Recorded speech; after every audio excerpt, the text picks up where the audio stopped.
So there's been a lot of conversation out there about bags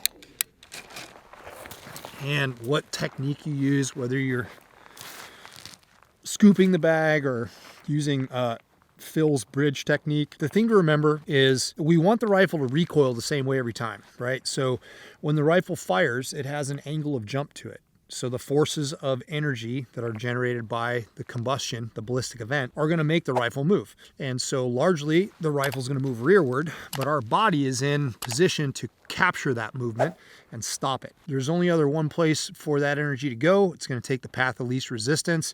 And if my face is pushing down in this way, right, and I've got the rifle gripped here and it's connected to my body here, the only other place that muzzle to go is up and to the left for a right-handed shooter. What we need to understand is that the bullet takes time to get down the barrel.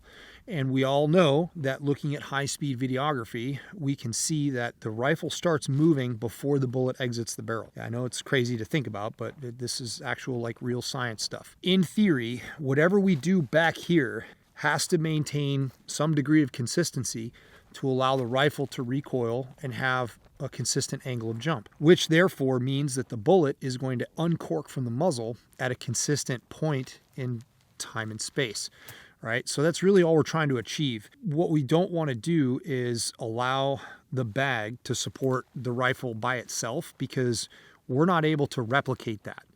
We're not able to replicate that over and over and over again, because every time the rifle recoils, there's nothing actually physically there to stop it other than the medium in the bag, whether that is sand or Get Light or whatever kind of stuff you have in there. So the best way to do this is to make sure that you have the rifle attached to your hand in some way, some physical way, if possible. You're going to then use your 3 or 4 fingers to manipulate the bag, and all the bag is doing is filling up the negative space between the bottom of the buttstock and the ground, right? We can manipulate our bipod height to make sure that the rifle's nice and level, but what we're really trying to do is make sure that we have a connection with that rifle, with our hand, and then we're going to use that right there to adjust the height of our rear bag for fine-tune aiming. So that's all there is to it.